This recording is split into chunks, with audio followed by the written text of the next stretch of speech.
Hello, welcome to another episode of In the Trenches with Gang Green. I'm your host, Bubbs. Today is Sunday, December 22nd, and it was another Sunday out at MetLife Stadium that resulted in a New York Jets loss as the Jets fell this afternoon to the Rams 19-9. They fall to 4-11 on the season, 2-5 at home. And the Rams improved to 9-6 on the season and 5-3 on the road. As we always do, we're going to break down all angles of this matchup today. Let's get right into it. I don't want to waste any time. We went into this game as Jet fans probably thinking that this might actually be a higher scoring game, a game that was a little bit more of a shootout. Both offenses, the Jets offense coming off of two games where they're able to put up some points against Miami and Jacksonville. Of course, a Rams team that's firing on all cylinders right now. 4 straight wins, 8-2 now since their 1-2 start, or 1-4 start rather, on the season, and control their own destiny now in the NFC West and really the playoffs themselves. But that was the opposite. This was a very low scoring game, a game that felt like it should have been higher scoring, but it wasn't. And today was another one of those same old Jets type of losses. And I'll be honest with you, as much as we're all broken, as much as we're all frustrated, as much as we're all kind of just numb Jet fans at this point in the season where wins, losses, it don't matter. You're so numb, you're so broken to the point of whatever happens.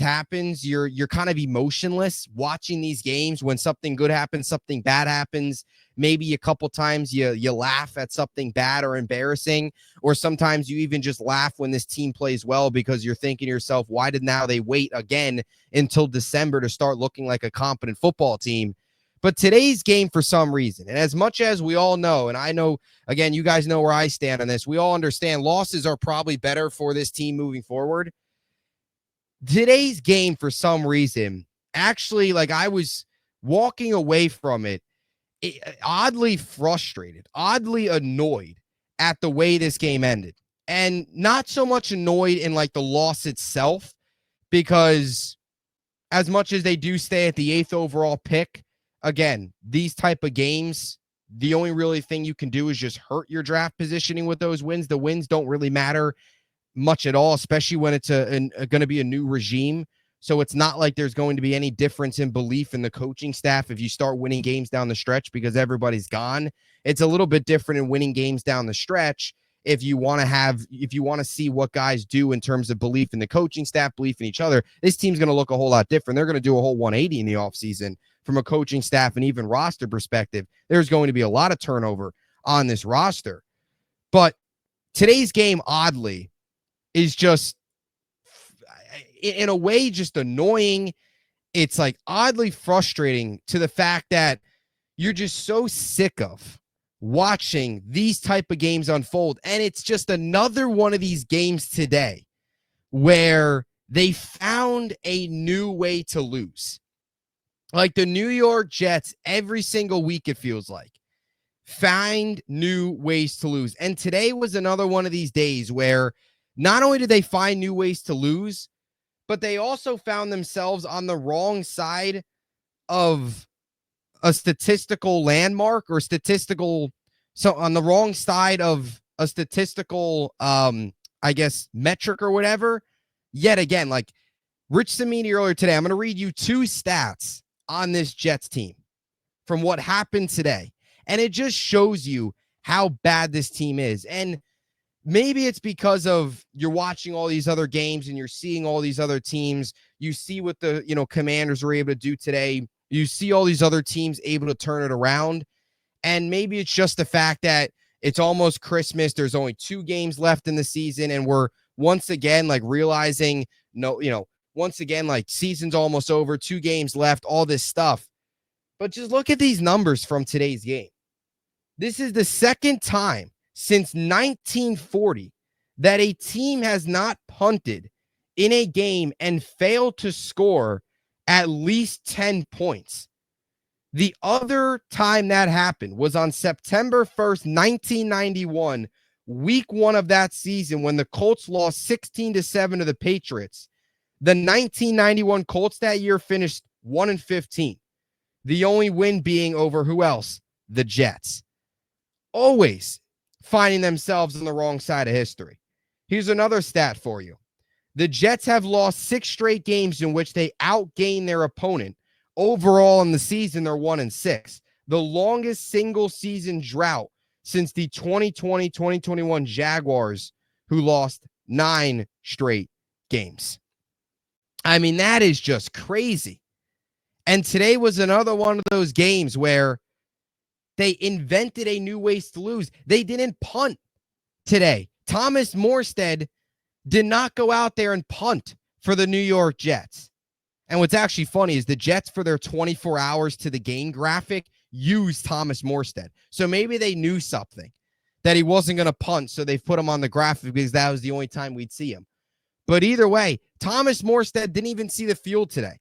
If I would have told you Thomas Morstead didn't have a single punt, the Jets would have had a 99-yard drive to open up the game, Aaron Rodgers would have completed 75% of his passes at halftime, you probably would have said, man, maybe the Jets made that a competitive game. Maybe it was a 27-23 game.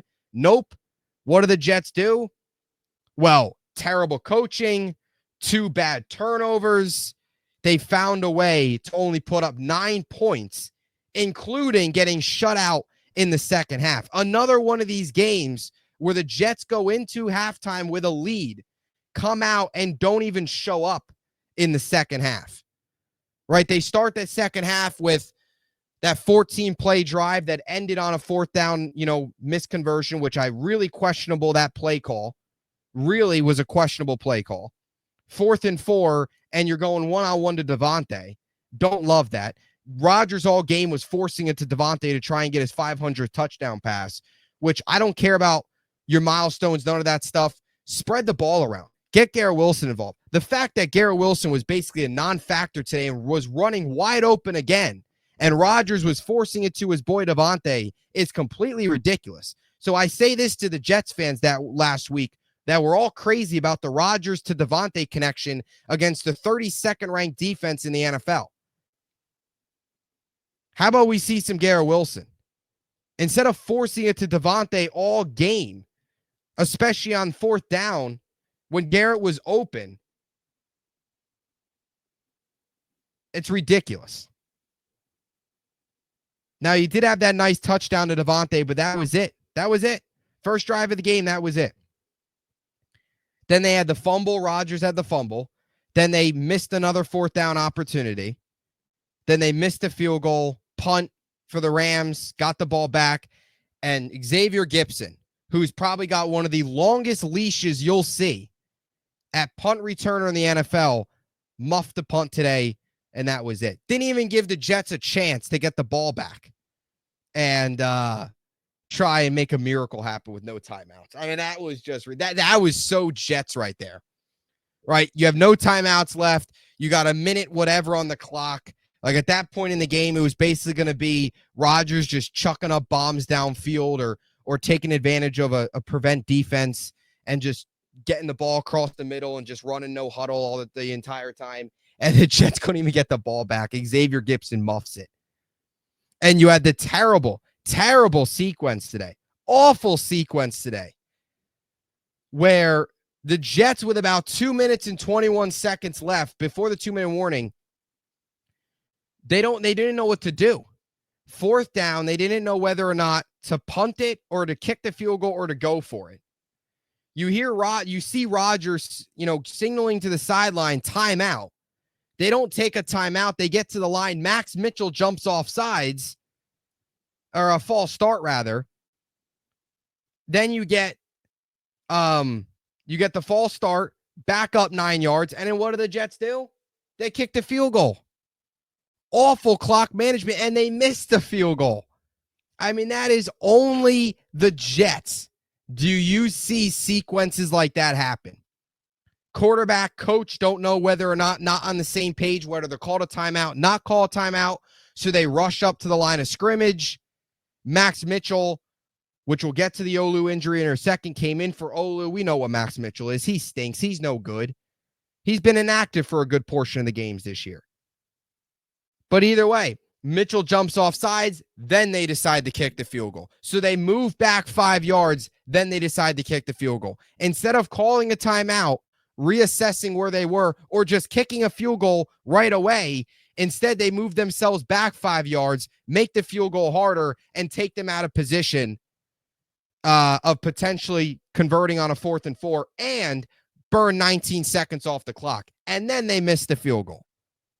Coaching football malpractice in that 19-second span by the Jets. And it's not the first time we've seen it. And I don't want to kill Ulbrich, but that's just what's so annoying and so frustrating is it gets to the point where it's actually like, how can you be in the NFL and not even learn from your mistakes or even like look like you're trying?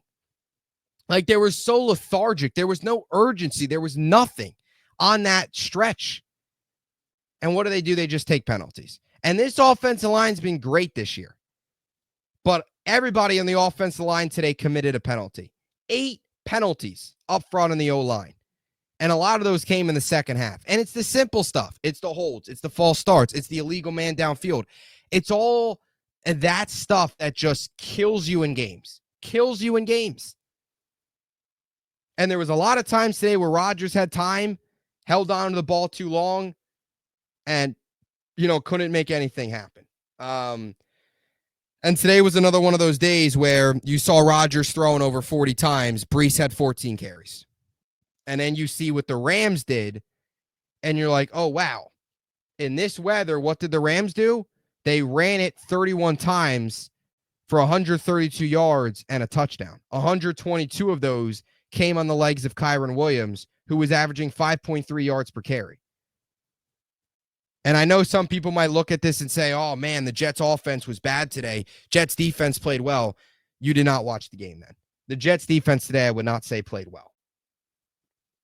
A lot of it was the fact that the Jets offense early in the game was on the field for so much that the defense was able to, that the Rams offense, it took them some time to kind of get into a rhythm, and the defense was really well rested. That was a lot of it. But once the Rams started to really be able to use Kyren Williams, and once the Jets offense started to kind of fall off a little bit, the defense could not stop a nosebleed. And it was another one of these days where there was no pressure on Matthew Stafford. And that was without Quinnen Williams. Now, with Quinnen Williams, there was a good chance they wouldn't have gotten any pressure on Matthew Stafford. But without Quinnen Williams, there was definitely going to be no pressure on Matt Stafford. None at all. And some of the run lanes that Kyren Williams had today were huge. Javon Kinlaw getting pushed off the ball. Michael Clemens getting pushed off the ball. I thought Leonard Taylor had one nice run stuff, but Reddick, outside of the one batted ball in the first drive, he was a non-factor again today. It reminds you again how much of an overhaul that this defense is going to need. For a once elite defense, we're going to go into the offseason needing a lot on this defense. 2 new safeties, at least 2 to 3 defensive linemen, and you'll probably have Eccles slot into DJ Reed's role, but potentially, a veteran depth option at corner. They need a lot on the defensive side of the football. So, again, I understand, losing at this point. I kind of am for the tank at this point as well. Like, what's the point in winning some of these games? But I don't know why. There's certain games that just, as a Jet fan, kind of get you frustrated. And for some reason, today was one of those days. And like, again, the Miami game didn't get me frustrated because they were competitive and you saw some good things and then they lost. Like the young guys were playing well. Today was one of those days that just was, there was nothing good. There was nothing positive to take away. There really wasn't. Like none of the young guys really did a whole lot. You had Rodgers. It was basically one of these games again where we look back on. It was Rodgers basically force feeding Devontae Adams. Sometimes it worked, sometimes it didn't. And that was basically it. And it was another game where you saw Breece Hall do some good things, but they didn't give him the ball nearly enough. He had 14 carries today. He's not gonna have 20 carries in a game this year. He's not. And instead, they drop Rodgers back 42 times. So, I don't know. This point in the season, you want to see like some sort of positive coming out of these games. Some of these young guys, you want to see, I don't know, maybe you wanted to see, Garrett have another big game or whatever. And you didn't see any of that today. Like when Garrett's barely a factor, when they're not even throwing it to him until late in the game, right? You're force feeding Devontae. These coaching decisions are pathetic. Like, there's just nothing. It's just, you're so sick of wasting 3 hours every Sunday watching this football. So sick of it. And then when the defense no-shows again, right? So, like I said, Rodgers 28 of 42, 256, a touchdown, 36.2 QBR, 91 passer rating. Run game, not much of a factor today. Receiving game, right? Garrett, six catches, 54 yards. Post-game press conference, you could tell there was definitely some frustration. Devontae, 7 catches, 68 yards. First drive of the game had the really nice touchdown, beautiful throw by Rodgers, but that was it. That 99-yard drive, that was it.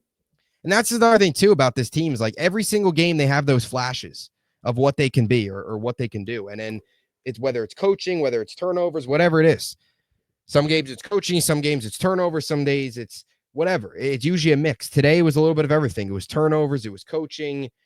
It was just offense not playing well in the second half. So it's just annoying. I will say this, Tyler Conklin did have a good day today. Did have a good day. And there's another thing, too, I'm sick of. Why is Allen Lazard out there? Why is Allen Lazard playing? Why is he playing? Why is he playing right now? Right, Malachi Corley was actually active in today's game. He was actually active. And they don't even play him. They don't even play him. If that doesn't tell you all you need to know about where this team's at, then I don't know what does. You've got your $44 million bust of a signing wide receiver out there instead of Malachi Corley. Throw Corley out there. Lazard did nothing today. Today was a typical Allen Lazard game. Two catches, 5 targets, had 2 drops, had the one nice grab through contact. That was it. That was it. Typical Allen Lazard day where he has 2 really bad catches, he makes 1 good grab and calls it a day. And he's getting snaps over Malachi Corley. It was another non-Malachi Corley day.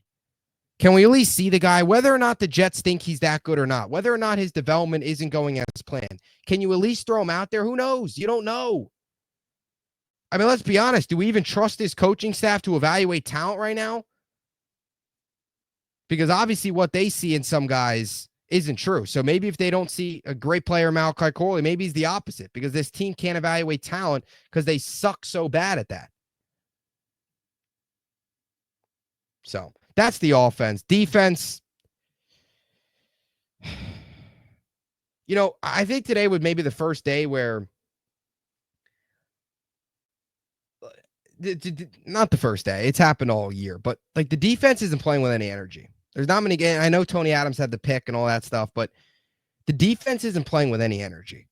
Like there's no like team camaraderie. There's no like there's no energy. There's no like violence at all in this defense. It's so weak.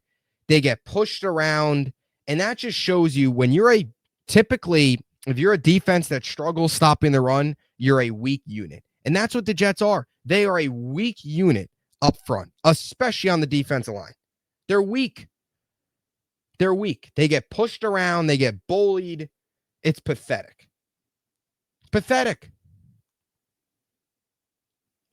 Today was another one of those days. They need a complete overhaul up front on that defensive line. A complete overhaul. Complete overhaul. And that's really saying something from where this team was last year. So it's just, I don't know.